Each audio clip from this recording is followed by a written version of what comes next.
Okay.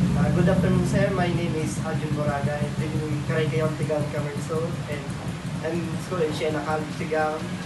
Nandito ako, sir, para mag-conduct ng interview, sir. My first question, sir, is what motivated you to start owning a gasoline station? Very, ano naman yung motivation when it comes to owning business. I have a master in business, so I employed for several years, for quite some time, 21 years to be exact. But my effort and my diligence when it comes to work, myself will not be, hindi nabibinibisyohan. So I suggested to myself that I would rather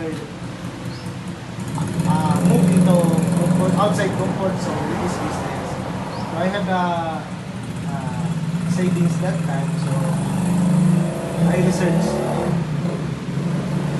After I researched it, then I started business. My very basic foundation of business is doing business plan. Sa papel muna. Kasi pag wala ako sa papel, hindi ko malaman kung lugi ako. So at least nalugi ako sa papel pa lang. My second question, sir, is how do you manage fuel pricing in such a competitive market? Very logical yan. When it comes to competition, the fuel price changes every week. As I have mentioned in my previous interviews, I look for the different portable gasoline station.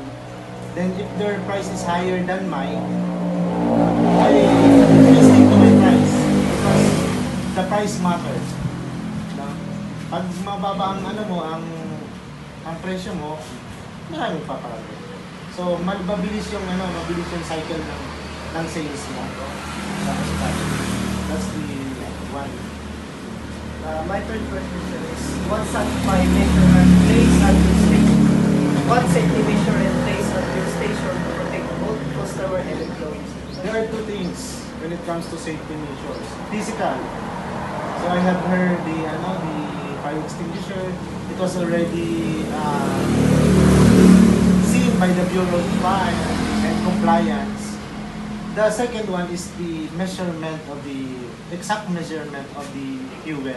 I have there the calibration bucket, which is I use to measure if it is exact. I will not sell my gasoline, my fuel, if it has a measure that aggravate the client, the consumers. Meaning to say, walang bawas, walang kulang. Exactly. Because I have the exact measure every week. My fourth question, sir, is how do you handle fluctuating fuel supply and demand, sir? Okay. In the market, you have to analyze the fluctuation of the supply and demand. When it comes to supply and demand, it's very easy. If you have capital, if it is the market lower the price of the fuel, you have to add or to place higher capital. So the more you place the higher capital, when it comes to the price is rising, you will earn so much profit. Like this coming Tuesday, the market will add 2 pesos.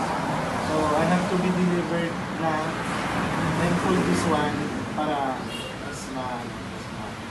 mas maraming bilhin siya. Unlike na mag-purchase ka after Tuesday. That's the one. My next question is what are the biggest operational challenges you face in daily basis, sir? My basic problem talaga is the delivery. The delivery because I have no tanker right now. So the one that I have partnered with, they manipulate me.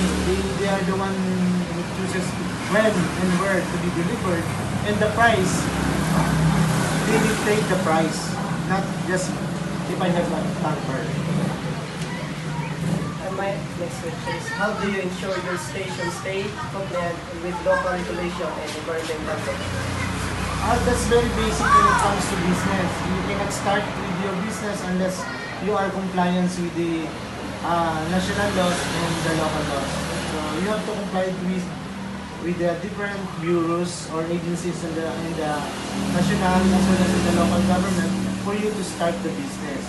Compliance with the DNR, Department of Energy, and then the local level. That's the very essence of this business.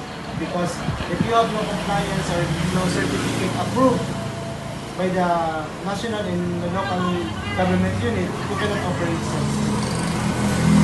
The next question is, what role does customer service play in your business success? 101%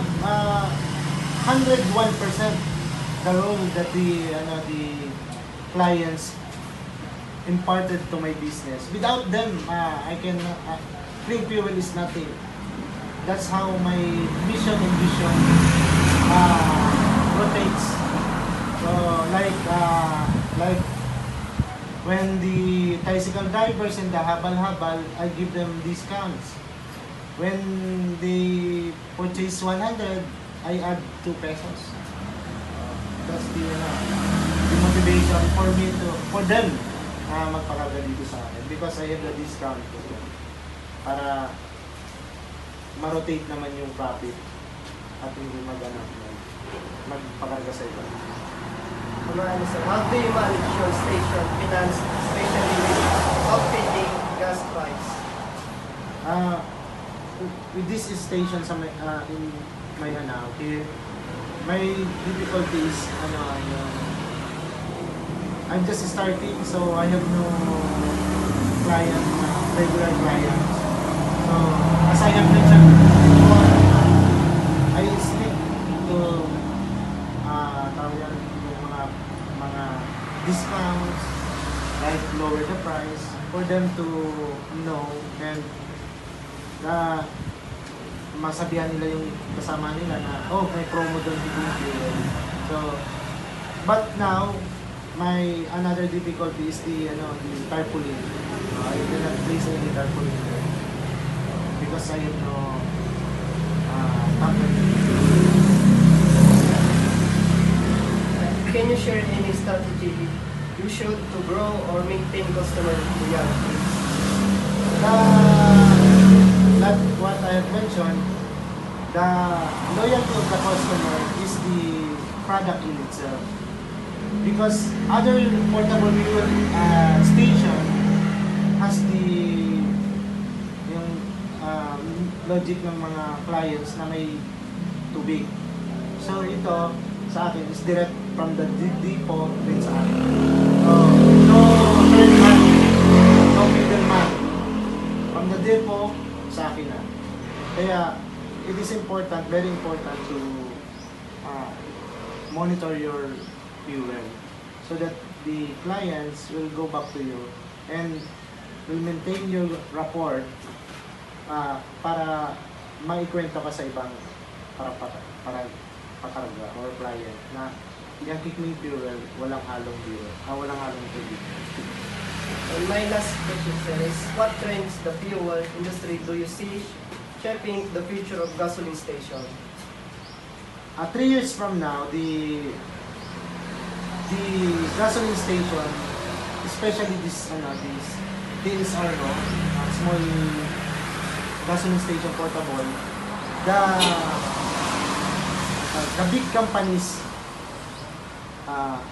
will affect them because of this PSRO. Meaning to say, will affect din yung mga malalaking gasoline station na they are retailer only. But the big companies that they are distributing will not affected 3 years from now. So that's the reason why